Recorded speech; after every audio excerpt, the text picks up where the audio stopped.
This is by far the most flattering introduction I've ever had. And thank you once again thank you for bringing me to Hack in the Box we have a disconnect.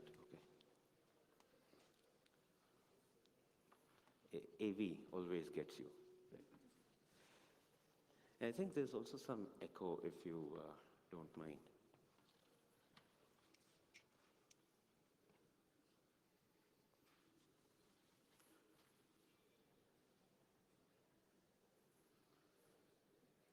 Yes, we got screen. Right. So, welcome, good morning. Thanks for getting up early and attempting to suffer me over the next 45 minutes. And Ellie, thank you so much for your welcome address. Thank you for reading my mind and setting up the tone of the talk. My talk is a couple of warnings before I get into my talk and set up the agenda. This talk is disruptive. There may be things that you may not like to hear, but then these things have to be said. And the other warning is there are block diagrams in this talk, so please put up with the block diagrams. And the other thing is Silicon Valley is coming up later this April, so do watch the show. Right, I've been doing Hack in the Box for many years now. I've been doing InfoSec for many years. This talk is going to be a little bit of Back to the Future as well. We're going to rewind the tape to 2001, when I got onto the scene doing InfoSec in a very ground-up way. We were all hackers. We were all people who would innovate, would do new things because we love challenges. And over these years until now, the whole scene has become very formal, very industrialized, very business-like, highly politicized, and sort of the whole theme of cybersecurity is pretty much on the minds of every citizen in the world. What I want to do is kind of take a look at where we came from and where we're going ahead. First, we will begin with my favorite topic, attacks. Attacks have been evolving ever since 2001. You start popping root shells up until a point now where attacks have become highly sophisticated beyond several people's imaginations. And only when we see it in the field, we go like, wow, this thing also happened, eh? Yeah, we've known attacks have gotten sophisticated. Over the next 2 days, you're going to see a lot of sophisticated attacks being presented on these stages in this conference. What about the targets? From 2001 to 17, targets have also shifted. We began by popping servers, then moved to applications, desktops, browsers. We then went to mobile attacks, attacks in our pockets, and now we have the power to attack populations at large, en masse, bringing even concepts like sovereignty into question. And now if we take a look at defense over the years, we've been trying a lot of things with defense. We've been trying to prevent several situations. We've come up with several measures, all of them different from each other. But the end goal, the effect has been the same. They all end up getting bypassed. There's one defense bypass after the other. And I've seen this happen over the years. Several people say that, oh, we have this new technology with blinking lights that's going to put an end to all exploits. And yet, another Hack in the Box happens. And yet, the same shells keep getting popped. Now, it's not like, all the defense sucks. We've been saying that, but that's not really true. Defense is now slightly misunderstood. It's time to kind of reset the definition of defense, and that's what the talk's going to be. If you look at the new types of attacks that are coming, they're even beyond what we are capable of defending today. One great example of new types of attacks coming up, Rowhammer. This is like the first time I read about Rowhammer, I was mind blown. Like, wow, we always thought RAM preserved memory integrity. But it turns out you hammer rows of RAM, you can flip bits, and you can get privilege escalation. And now you can weaponize it with JavaScript to put things in perspective. I mean, do we even have a vague idea of defending against Rowhammer? Maybe performance counters or something, but truth be told, not. We don't even know if certain situations, certain systems are vulnerable to row hammering. Or if it's happening, do we even know that we've been row hammered merrily? Another example of not an exploit, but an exploit delivery technique, it's kind of close to my own heart because I pulled it off 2 years ago at Hack in the Box, is Stegosploit. I got up on stage and talked about how to deliver exploits represented as pixels in an image. This is not an exploit, it's just an exploit delivery technique. But the idea is you're delivering an exploit with something that is presumed innocent, a JPEG file. And you don't suspect a JPEG file at all until it comes and owns you and still looks pretty on your screen. So what do we do about these things? It is actually, let's ask ourselves another question. First, let's come to terms with things. Let's come to terms with the fact that there will be vulnerabilities. There's no getting around that. It's a way of life. As systems evolve, there's new features added, there's new functionality added, there's complexity, and what complexity brings is what I term as Nakatomi space. If you've been fans of Die Hard, this is a definition that I read on an architecture blog. It's got nothing to do with InfoSec, but Nakatomi space today exists in every complex infrastructure, in every complex file format, in every complex software, in every complex network. And it is these gaps that the attackers find, they traverse, and they hit their targets. If we think about preventing Nakatomi space, don't even think of that. It is an inherent thing that comes with every infrastructure. Take it, deal with it. What we need to be aware of is that this space can be traversed very effectively by attackers. I mean, today's attackers succeed because we're not even thinking about the Nakatomi space. We are only reacting to what they do and then try building defenses around it, only to be attacked in a different way. So here we go. I'm going to rewind the tape to 2002 when we first started doing exploit development. A bunch of us would get together, do exploit development for the lols. A few of us are sitting here in the audience already.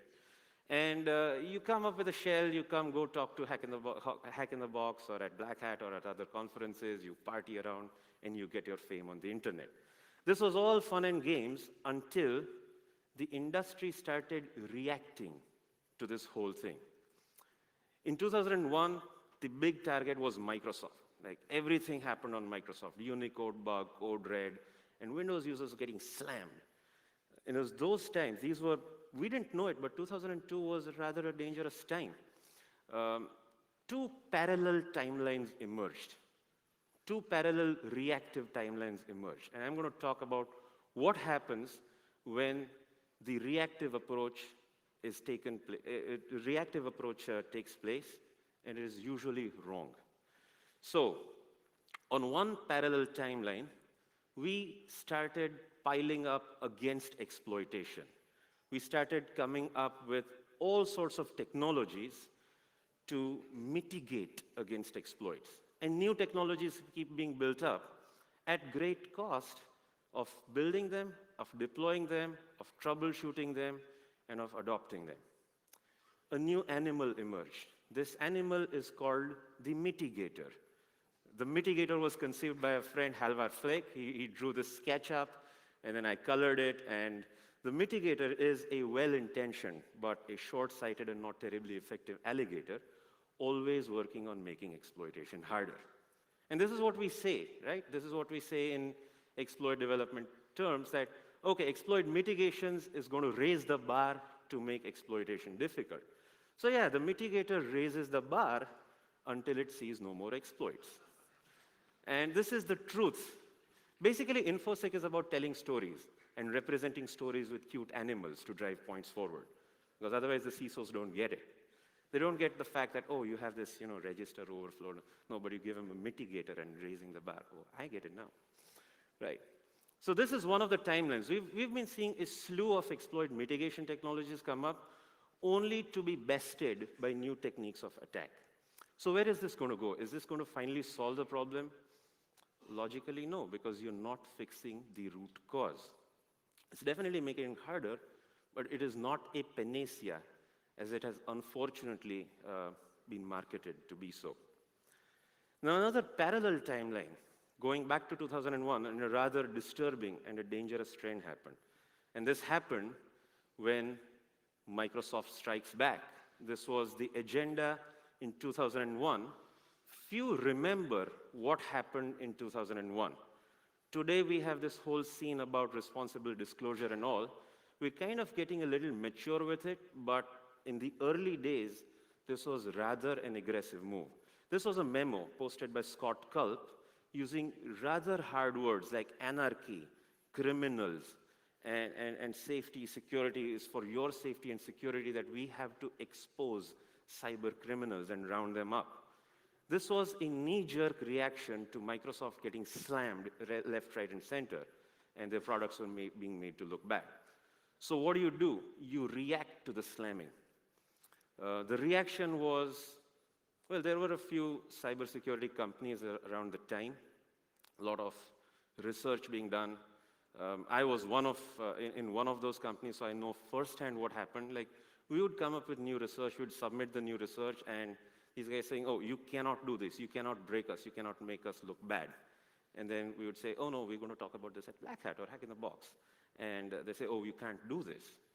So Microsoft formed an alliance, got all of the cybersecurity consultants together and said, hey, if you want our business, stop doing this.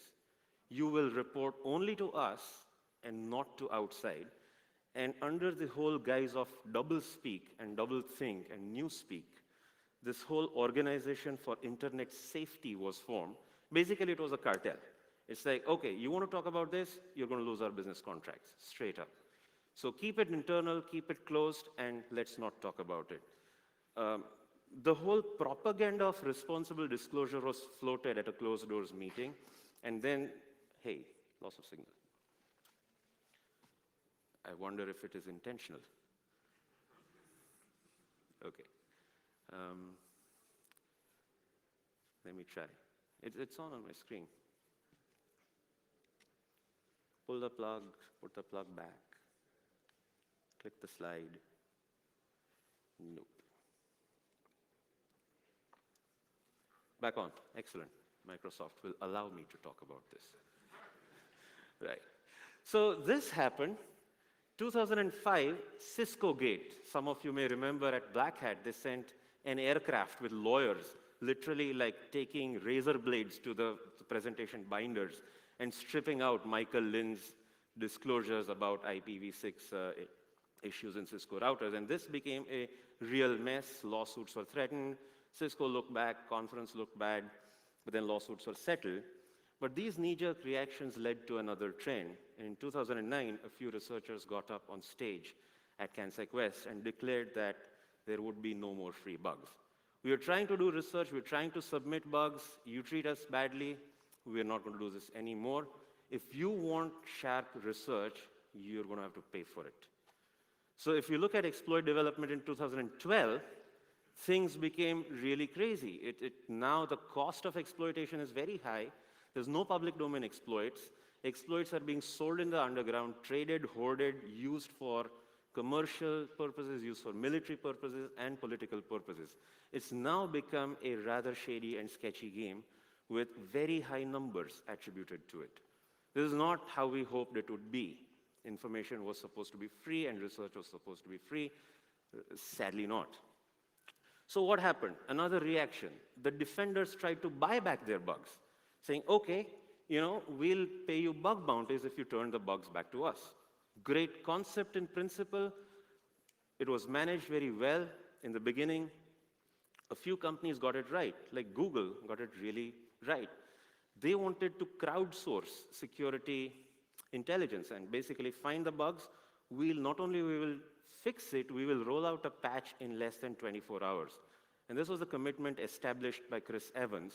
So this picture was taken at one of the Hack in the Boxes, I think 2011 or 12, or I forget when. But then something really crazy happened. Stakes started getting high. And you now start bidding higher and higher prices with the one underlying premise that, oh, we need to keep on bidding higher stakes because otherwise the researchers are going to go and sell the bugs to the bad guys. Truth be told, that never happens. If you look at human beings, there's two types of human beings. Those who will always want to do the right thing, and those who would, well, inverse of that set, right? The people who are going to sell bugs to the underground will always sell bugs to the underground. That is a fact. They're not going to be turned over and sell bugs to the researchers. And people like us who are sitting in this room will rather keep the bug or even burn it, but we're never going to sell this bug to the underground in the underground trade. We'd rather disclose it or let the bug die. It is not a matter of price at this point. Bug bounties try to fill a reactive need, and with this cost escalation, under the guise of bug bounties, the whole game started backfiring a little bit. You have bold statements made that we're going to pay you $1 million for a bug bounty on an iOS bug. Except this is not being paid by Apple. This is being paid by someone who wants to acquire the bug, and they're going to pay you $1 million. And guess what they're going to do with the bug? How are they going to monetize $1 million? Think about it. This is not where we wanted bug bounties to go. My policy on bug bounties is I'd rather not play the game anymore. And coming back to more reactive security, we have another situation that has happened over the years. The word security has largely been misunderstood and misrepresented as compliance. So the first point I want to make is compliance is not security. This is a picture from my hometown. Traffic is notorious, or the rules, or the lack thereof. The rule in our hometown is that somebody riding a motorbike must wear a helmet. The rule excludes what the rider behind has to do. And if this is compliant, yes. Is this secure? Hell no. What will happen if the poor woman falls off? There's no protection here. But they're compliant. So are all these enterprises who are compliant. They're fully PCI DSS compliant. Basically, anybody who gets breached today is fully compliant with all the standards. And yet, breaches happen. So somewhere we've kind of made a wrong turn. Security is turned more towards compliance. And I keep on hearing these words, risk reduction, all the time. If you go to a large conference with a big trade show, you're going to see a lot of security by risk reduction products. If you look at the bottom of all these products, all of these measures being aggressively marketed, they basically follow only three principles. They're based on rules, signatures, and updates. All of three are reactive. And nowadays, you have the term machine learning thrown in to get more VC money. But basically, you're trying to detect known attacks and then defend against them and then blink a few lights when things happen. And the marketing has also kind of been synonymous with this reactive approach. In the past, we had tall marketing claims by Oracle, who claimed that they're going to make their software unhackable. And guys like David Litchfield made the product look like Swiss cheese with a number of holes in them, one coming out almost every day. That nobody's learned from that. Even today, aggressive marketing statements are being made that we're going to protect against 99% of all the malware. Well, guess what the other 1% does? It is the other 1% that's going to own you. And this is the whole reactive nature of exploitation. Basically, existing defense measures don't match attacker tactics. And this is because attackers don't follow compliance standards and certifications. They do whatever the hell they please. Let's look at the defenders and what the defense has been doing. And let's look at the key person in charge of defense, the CISO. Sadly, this tweet tells it all. Today, the CISO is rather set up to be a scapegoat for any failures. This is not how it should have been.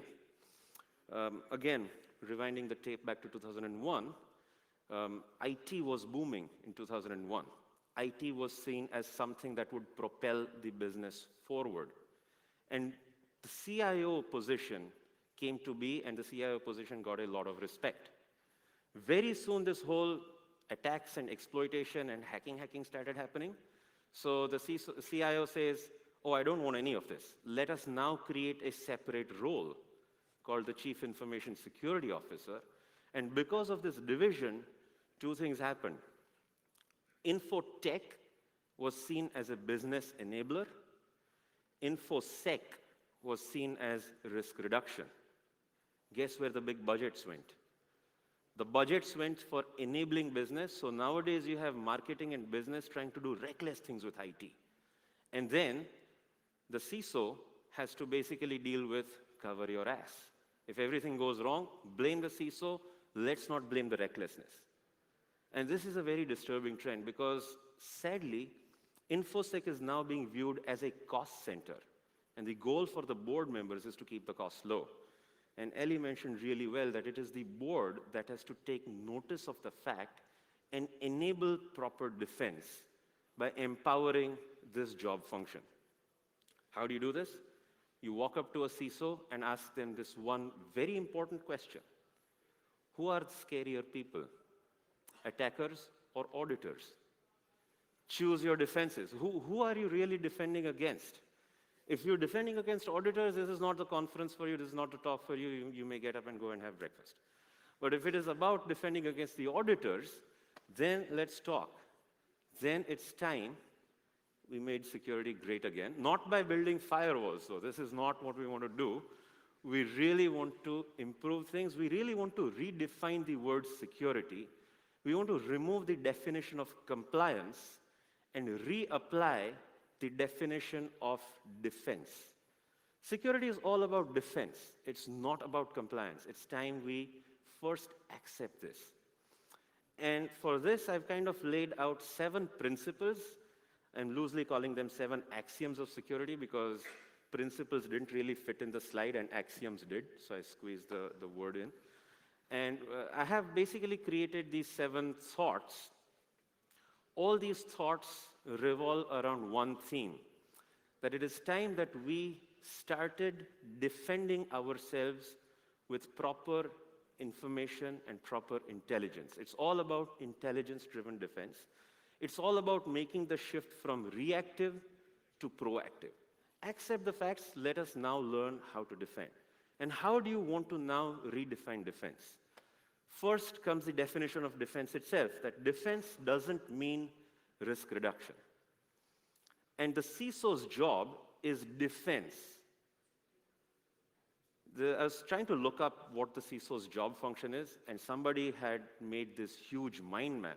I mean, this is the truth. This is what CISOs have to do day in and day out. There's all sorts of activities over here. But there's one activity that clearly doesn't belong in this picture. And this activity is 90% of a time suck in the CISO's daily job, and this is compliance.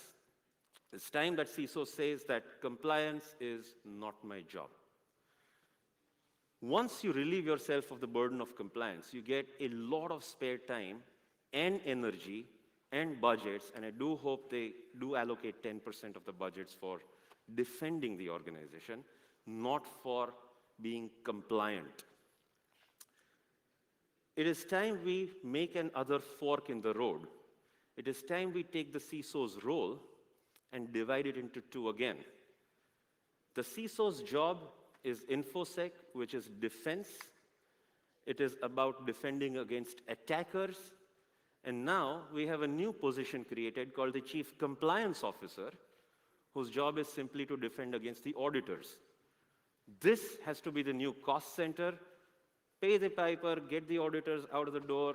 Now let's talk about defense. And let's talk about defense properly. Let's do it right. The second principle is intelligence begins with collecting everything. The NSA and GCHQ have taught us this very well. Yeah, retain, collect, analyze, and then process it. This context, I mean for an enterprise, not for like nations and all. I'm kind of not very happy about privacy being compromised at this point. But anything within the realms of being collectible, excluding privacy measures, should be collected.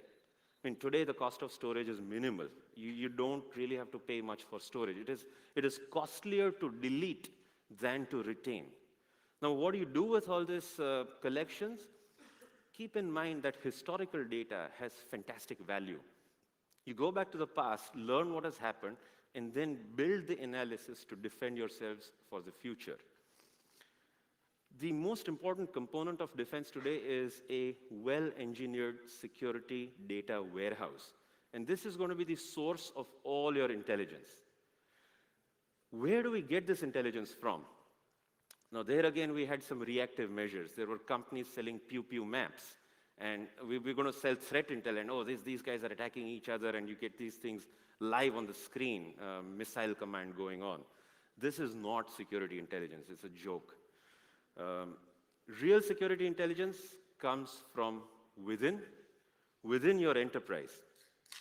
Basically, all you need to do is look within, analyze things going on, and take a few lessons from the big boys, the Googles, the Facebooks. If you look at the way their defense is done, it is not done by commercial products sold in the enterprise. They go for organic security. Basically, grow it yourself. Homegrown tools, which are now wonderfully distributed and open sourced by the makers of these tools.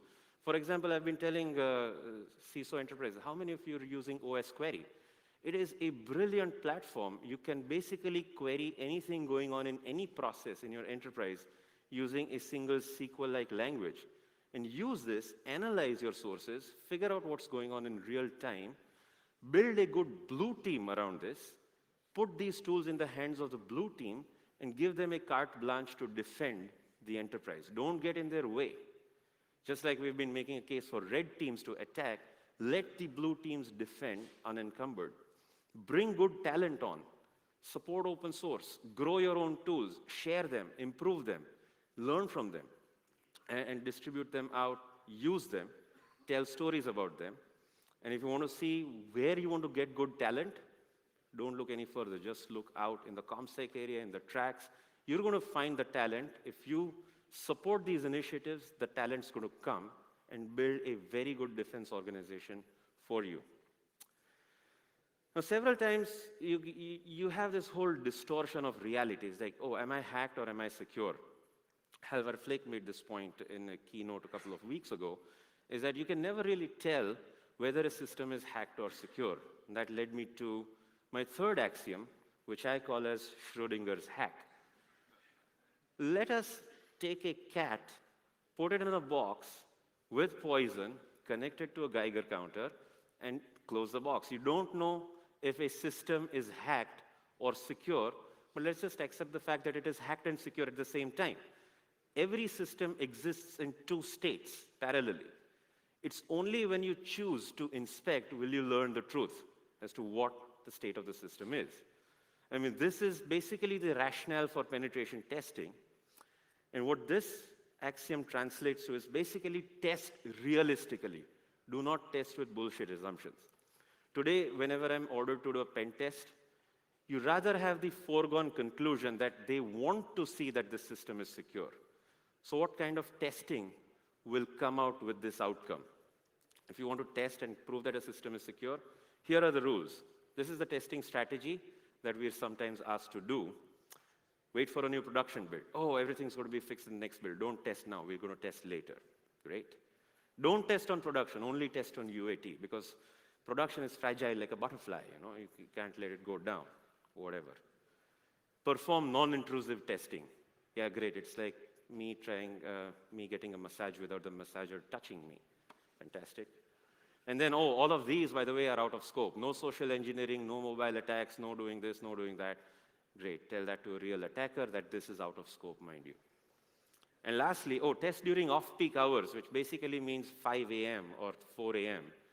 And only when Saturn is in the right constellation and it's a Wednesday and you're wearing something orange. Otherwise, don't test. The system's going to keel over and die. Yeah, if you test this way, then your system is secure. If not, consider that there's a problem. The fourth axiom, basically, if you can't measure something, you cannot use. Security is all about metrics, and this was this point hit really home last year when I was listening to a keynote by Marcus Raynham. He made a great point about keeping metrics and what metrics do for enabling InfoSec. Metrics basically prove the point of what you're doing, whether you're succeeding, whether you're failing. It is a way of appreciating the blue team's efforts. It is a way for telling the board that this is what reality is. It is the way for telling users what to do or what not to do. Metrics, security without metrics is meaningless security. How do you establish metrics? Well, there's several factors, and we're going to look at a few of them. There's not enough time in the keynote to go through all of the list. But basically, take anything that is measurable from your security data warehouse, measure it, and see where the trend is going. Is it going up? Is it going down? And what do these up and down trends mean? Is it improving things or is it degrading things? Most importantly, metrics are your best defense against bullshit. There's a lot of bullshit out there, and sad fact is to defend against bullshit, you need 10 times the energy for defending against bullshit than to produce it. It's only with metrics that you're going to prove your case in point that this is succeeding or failing. Because somebody else in the board will come and say that, hey, we're going to move to the cloud and save $500,000. They're pulling their numbers from their asses, but if you don't have metrics, you can't say that this is a completely bullshit move. They say, oh, well, yeah, prove me wrong. And here are the numbers to prove you wrong. Speaking about metrics, it's time we talk about users. By users, I mean not just the organization's own employees, but the organization's customers as well. Users in the collective sense of anybody who is using your organization's resources. We've always blamed the users for failure, and it is time to kind of change this notion. We cannot continue blaming users for everything. Now, granted, users do suck. But the truth is, it is not that one size fits all users. We've been treating users with the same thing. Yeah, with my internet banking, they'll force me to change my password every month. It's like this 8-character bullshit nonsense. It's time we abandon this type of stupid, narrow-minded thinking. If I have a ridiculously complex password, why force me into changing it every month? Because some jackass auditor said so. That's not how it should be done. I mean, the truth is, users, if they're not guided properly, they're going to do stupid things. It's Schneier's quote that a user is going to pick dancing pigs over security for any opportunity. And technology also is a kinetic enabler for stupidity. Because if you give technology to the hands of users, then they do fun things like this. They tweak their debit cards. Now, how do you defend against such users? But this is this is kind of, the problem is out there. The truth is, we as an industry have not made much headway in terms of user hardening progress. We've done a lot about software, but we've not done a lot about user hardening. So how do you do user hardening? First, you pull out those metrics from your security data warehouse. You draw a curve, and this is how your initial curve will look like. This is what I call as my InfoSec maturity curve. The x-axis is the maturity axis, the y-axis is the frequency. And with this maturity curve, you're going to divide your user base, your customer base, into 4 groups: the hopeless, the uninformed, the proactive, and the rock stars. The hopeless, always going to be hopeless, always going to be an enigma. Leave them alone. Let them burn. Rock stars, they're doing way better than you expected. They're overperforming. They're the people you should learn from their practices and make them the new best practice. Leave them alone as well. Don't bother them. They'll continue doing good work. Learn from them, appreciate them. Then you have the other group, the proactive users who are doing the right thing, and if guided well, they are on their way to becoming the next rock stars. Leave them alone as well. The reality is your measures have to be applied to this 1/4 of the slice, the uninformed group. They are well-meaning users. They will do the right thing, but they are not guided properly. It is this 1/4 slice, your job as a CISO is to guide them well and try to shift them to being proactive users. The curve will automatically shift, and then let the hopeless still burn. There's a trivial amount of them. If you lose them, no problem. Coming to axiom number 6, It is time we put creativity back into defense, not reactivity. A great presentation was being made, was done by my friend Harun Mir on bringing canaries and honey tokens back into the game. Let us actively look for attackers. Let us put the bait out there. Let us put our probes, our feelers, and let us keep monitoring the environment for little things that jiggle, little things that go bump, and then try and act upon them before they become a serious threat. We've been doing it in the fiscal world. We've been marking money bills and seeing where the money flows. The idea is not to stop the propagation, but to learn and lead us to the greater problem of where the laundering is going or where the cartels are. Apply these techniques towards creative defense.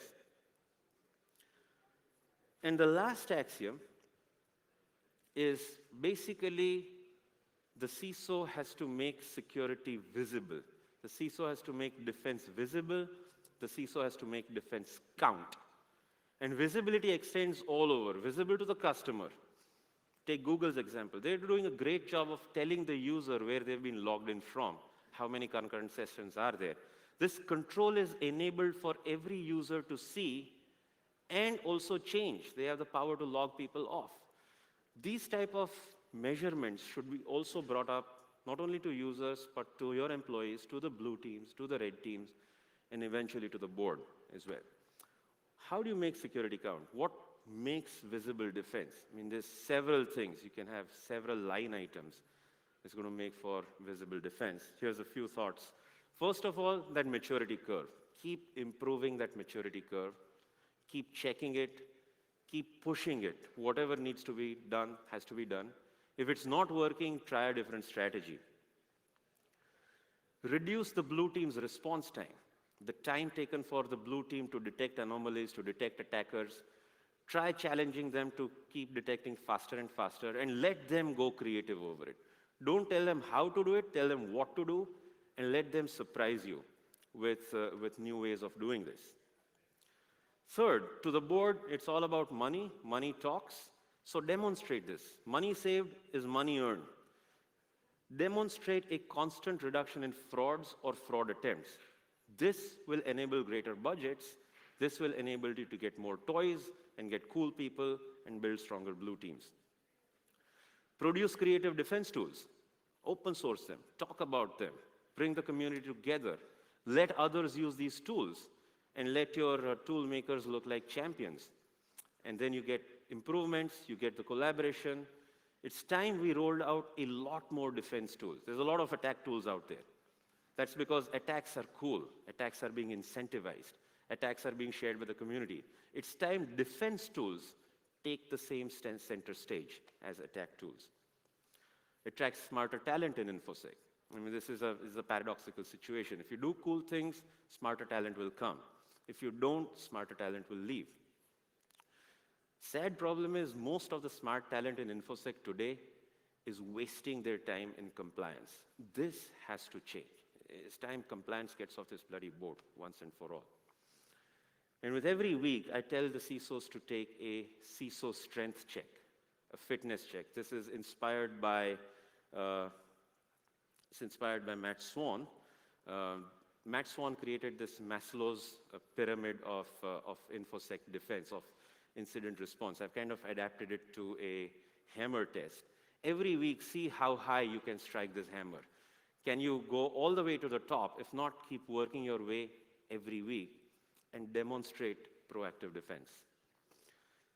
So, the end question to ask is your InfoSec team doing something creative every day, something proactive? Ladies and gentlemen, this is the end of my talk. Thank you for your time. Thank you for your attention. I don't know if we have time for questions and answers. I think I have 6 minutes and 20 seconds. I would be happy to take them. Most importantly, enjoy Hack in the Box. Thank you.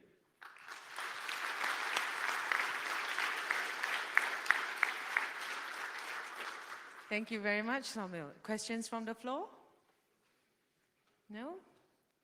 Not quite yet. Maybe after the first coffee. We'll take coffee break for now. Saumil will be around for the next 2 days. So if you have any questions, absolutely. feel I'll free. be happy to hang out with you, talk to me. Right. Thanks very much. Thank you, Saumil. Thank you, everyone. And we'll see you back here after the coffee break in 15 minutes. Thank you.